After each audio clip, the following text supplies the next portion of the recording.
Hello, एक बार फिर से आप लोगों का इस नए वीडियो में स्वागत है। एक बार हमने आप लोगों के लिए फिर से ज्योग्राफी का पार्ट 2 लेकर आया हूँ, जो कि आप लोगों के लिए बहुत ही महत्वपूर्ण होने वाला है, वेरी इंपॉर्टेंट होने वाला है। अगर आप लोगों ने पार्ट 1 नहीं देखा है तो आप लोग ज़रूर देख ले। और इस वीडियो में हम लोग देखेंगे उससे आगे, जो पार्ट 1 के वीडियो में जो देखे थे उससे आगे देखेंगे।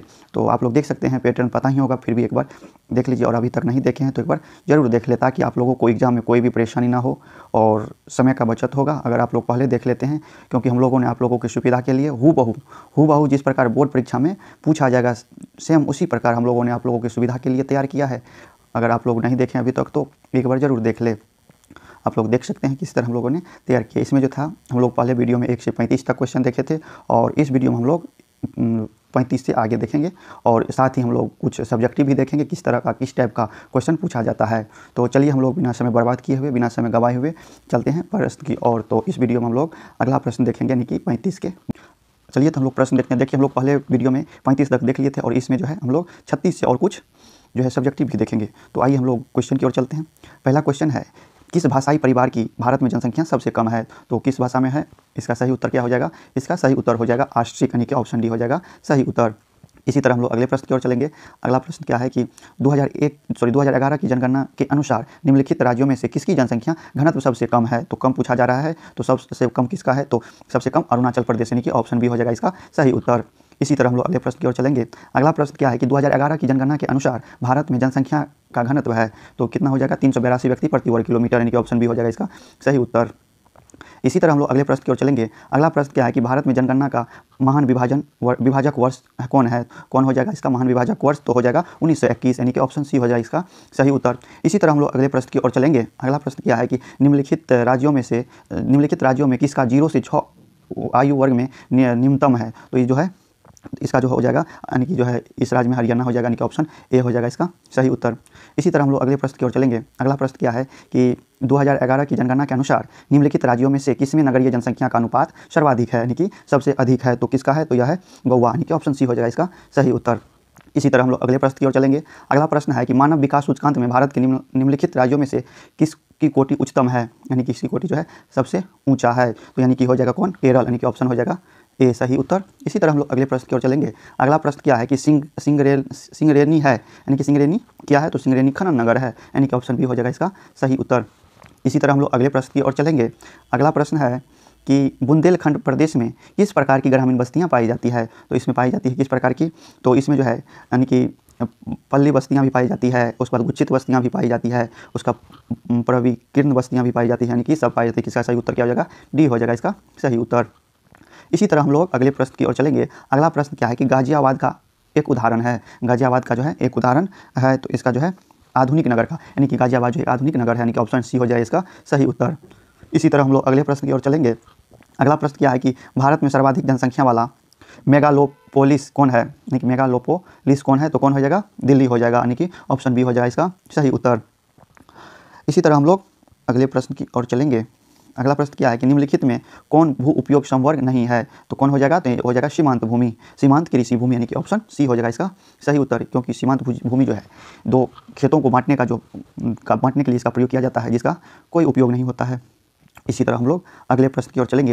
अगला प्रश्न क्या है कि निम्नलिखित में कौन भारतीय कृषि की समस्या है? तो भारतीय कृषि की समस्या है निम्न उत्पादकता, यानी कि कम उत्पादन, विखंडित जोत, उसके बाद अनियमित मानसून, यानी कि सब जो है क्या है? भारत की कृषि का जो है समस्या है, यानी कि ऑप्शन डी हो जाएगा इसका सही उत्तर। इसी तरह हम लोग अगले प्रश्न की ओर बढ़ेंगे।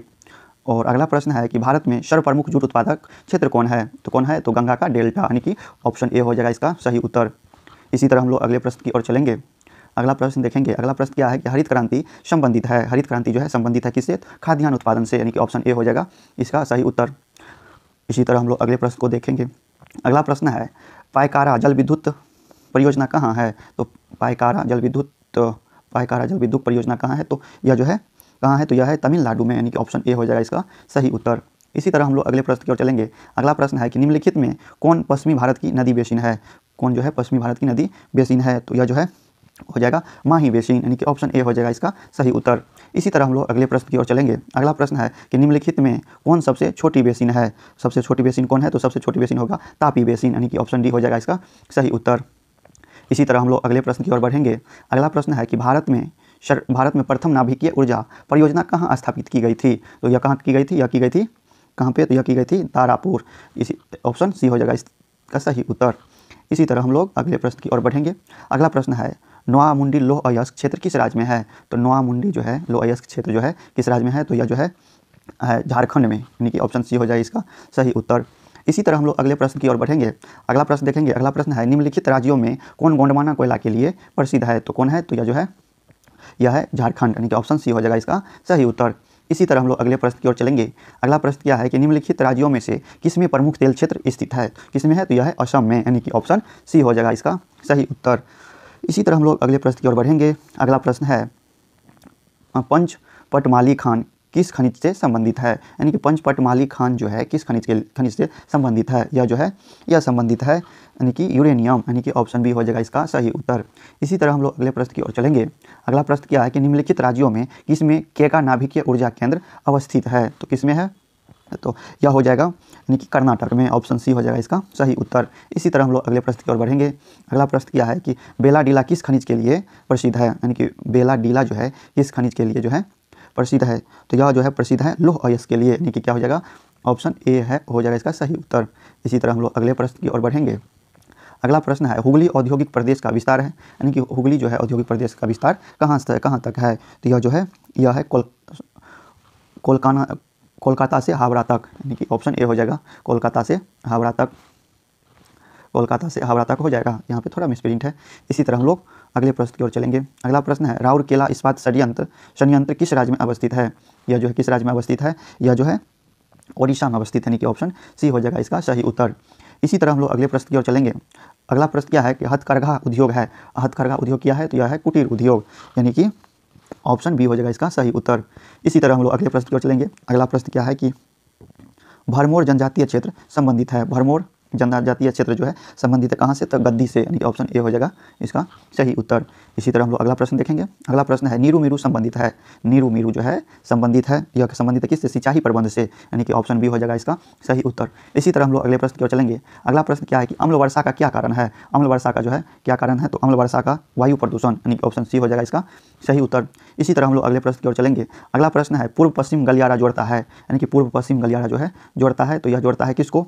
यह कानपुर को पोरबंदर से जोड़ता है, यानी कि ऑप्शन सी हो जाएगा इसका सही उत्तर। इसी तरह हम लोग अगले प्रश्न की ओर चलेंगे। अगला प्रश्न है मंगोल पतन कहाँ स्थित है? मंगोल पतन कहाँ स्थित है? तो मंगल पतन जो है कहाँ स्थित है? तो यह है कर्नाटक में, ऑप्शन सी हो जाएगा इसका सही उत्तर। इसी तरह हम लोग अगले प्रश्न को देखेंगे। अगला प्रश्न है भारत में पहला रेडियो कार्यक्रम कब प्रसारित हुआ था? यानी कि कब प्रसारित हुआ था? यह हुआ था 1923 में, यानी कि ऑप्शन डी हो जाएगा इसका सही उत्तर। इसी तरह हम लोग अगले प्रश्न की ओर चलेंगे। अगला प्रश्न है पर्वतीय क्षेत्र विकास जो है कार्यक्रम की शुरुआत, यानी कि पर्वतीय क्षेत्र विकास कार्यक्रम की शुरुआत किस पंचवर्षीय योजना में शुरू हुई थी? तो यह किस में हुई थी? चौथी पंचवर्षीय योजना, यानी कि ऑप्शन बी हो जाएगा इसका सही उत्तर। तो हम लोगों ने ऑब्जेक्टिव का क्वेश्चन देख लिया है। अब हम लोग देखेंगे कि सब्जेक्टिव का किस टाइप का क्वेश्चन आता है। तो आइए हम लोग सब्जेक्टिव को देखते हैं। सब्जेक्टिव में यानी कि खंड बी है, आप लोगों को सेम ही इसी तरह एग्जाम में भी, बोर्ड एग्जाम में भी सेम इसी तरह रहेगा। तो आप लोग यहाँ देख सकते हैं प्रश्न संख्या 1 से 20 तक लघु उत्तरीय हैं। इनमें से किन्हीं 10 प्रश्नों के उत्तर दे, प्रत्येक प्रश्न के लिए 2 अंक निर्धारित है। यानी कि आप लोगों को जो है 1 से 20 तक क्वेश्चन है, उसमें से आप लोगों को 10 क्वेश्चन बनाना है। आप लोग को जहाँ से 1 से 20 तक में जहाँ से जो क्वेश्चन आप लोग को आता है उसको बना सकते हैं। और ये जो है एक भी क्वेश्चन छोड़ना नहीं है, सब क्वेश्चन आप लोग बनाइए। यानी कि 10 बोल रहा है तो 10 में 10 बनाइए, नहीं आता है फिर भी कोशिश कीजिए, बनाइए, क्वेश्चन नहीं छोड़ना है। तो आप लोग देख सकते हैं किस तरह का क्वेश्चन है, और आप लोग देख के ये जो हूबहू जो है इसी टाइप का क्वेश्चन, और यही क्वेश्चन इसमें से भी क्वेश्चन बहुत क्वेश्चन 70+ क्वेश्चन जो है 70% प्लस क्वेश्चन इसमें से भी आने की गारंटी है। आप लोग देख सकते हैं इस तरह का क्वेश्चन है। और जो है आप लोग इसका भी तैयार किए होंगे, क्योंकि आप लोग क्लास किए होंगे तो आप लोग जरूर ही सबका तैयारी किए होंगे। तो आप लोग जरूर एक बार देख ले और किस टाइप का क्वेश्चन आता है।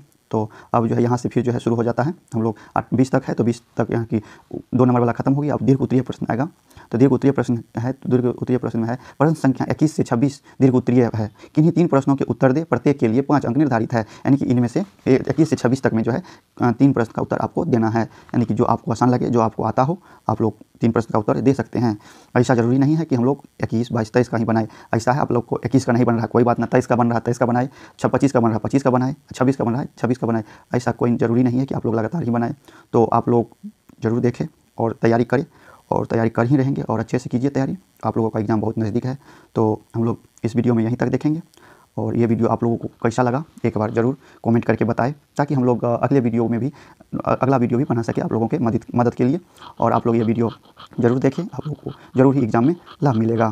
तो मिलते हैं फिर से एक नए वीडियो में। तो थैंक यू।